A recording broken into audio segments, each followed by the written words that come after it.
What about when I house sat for the guy that owned TGIF Fridays? He was on the board of directors. Did you? Yeah, when I lived on 435 Faraway Road in Snowmass Village, Colorado, I house sat. And the guy, the 2 years I was there, he came a week and a half. He came for 3 days, and his daughters came for 3 days. They spent $2,000 on booze. They all got drunk, and they left 2 days later. And I was talking to the daughter, and she's like, yeah, my dad's got houses all over the place. He had 3 in Colorado alone, like Cresta Butte, Snowmass Village, and he had a house on the other side to ski over there because he liked 2 different types of powder. Yeah. Jesus Christ. Yeah, no. It's that world when people get that famous, when they get that rich, when they get that to the point where they live in some sort of weird la-la land. He had a brand new Jeep delivered every year. And part of my agreement was I had to drive it like 50 miles a month to make sure, because when he came to town, he didn't want no problems with none of his houses. Right. So he had a different fucking house sitter at every. And if you know anything. Did he do a anything. background check on you? No, listen to me. I fucking grandfathered into the house because my buddy from Jersey had it. And his girlfriend came out to visit and he knocked her up. But the guy was difficult to get a hold of because he was in England and whatnot. So my friend just said to me, just move in, don't say dick. And when he comes in, he'll see it's you and tell him I had to leave and shit. Keep my deposit.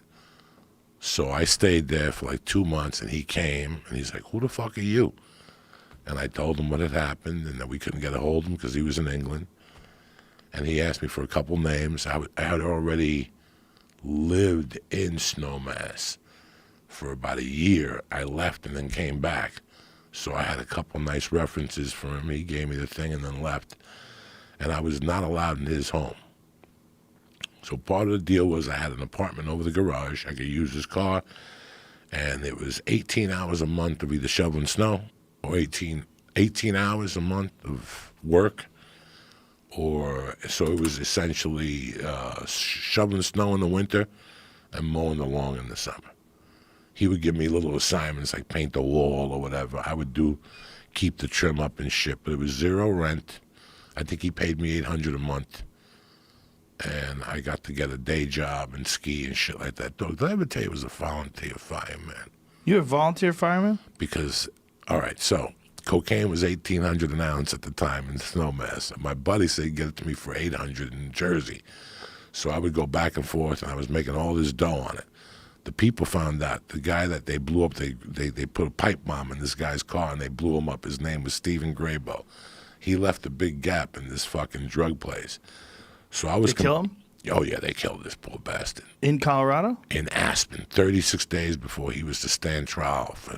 They could never get him for cocaine. He was making $6 million every 6 weeks. I spoke about this on here. $6 million every 6 weeks.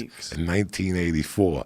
They arrested him the first time in 83. They brought him to Denver. They found $9 million altogether cash.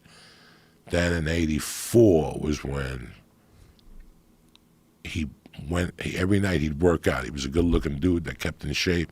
He had 20 different cars, and every night he'd give the guy at the door $5 to start the car. The night the guy took the night off, he started his own car. They put a pipe bomb in his car and blew him up. Whoa. He lived. He made it all the way to the hospital, but something went so deep up his ass that he had just bled to death.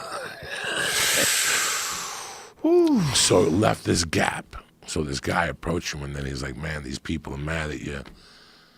They want to do business with you. You're cutting them out. So I had to talk to them, and they said, listen, for you to buy, we never do a face-to-face. So they have an Aspen Club, and they have a place called see if the Aspen Club is still, in those days, these places were $1,000 a month to walk in. And I knew a girl that used to go to the Aspen Club, and she used to tell me she used to take showers right next to Barbie Benton. Remember Barbie Benton? And then Barbie Benton had a beautiful bush. She would tell me every night, Barbie Benton's got a beautiful fucking bush. It's perfect.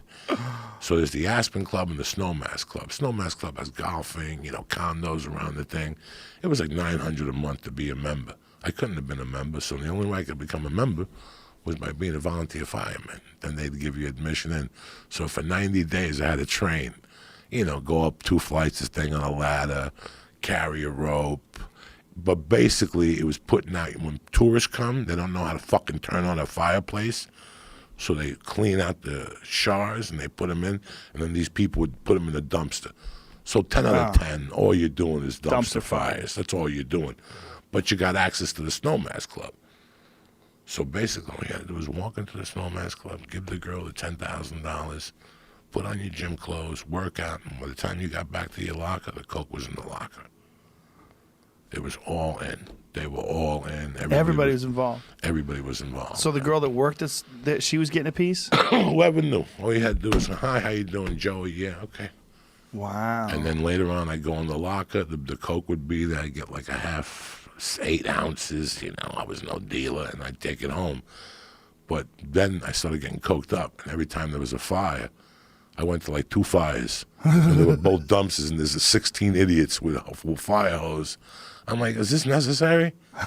They even gave me like a little fire truck, like a little Toyota truck with like a bell on it to go to the fires.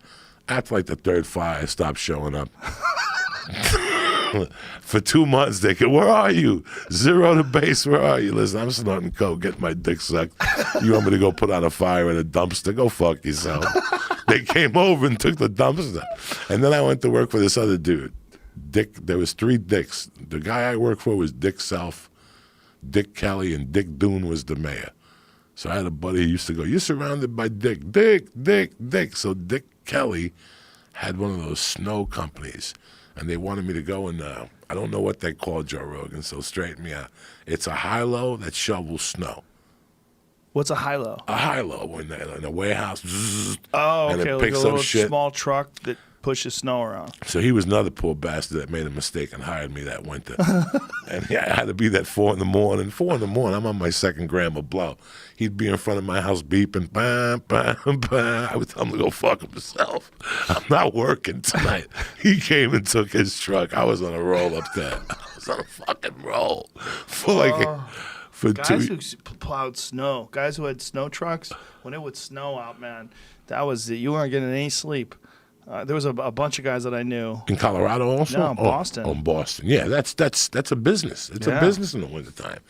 You know, as soon as you hear snow, big business. Those people start fucking getting happy. And people would look out their window with their coffee, making sure you're out there with the truck up the driveway, pushing snow around. My buddy Jimmy, he had that was one of his side businesses. He was an electrician. A side business. He had a plow on his pickup truck. And he would just fucking plow people out, do people's driveways. You know, I went home this year, March 20th. I went home to Jersey. I had to do a show one-nighter in Nyack. And me and Ari hooked up in the city. We ate an edible. We walked around the city in the snow. It just started to snow, you know. And by the time I got up the next morning, it snowed like a foot. I'd never seen anything like that. Like when I was a kid in Jersey, if it snowed, that shit was there. Like that shit stayed for 4 days. There was no school.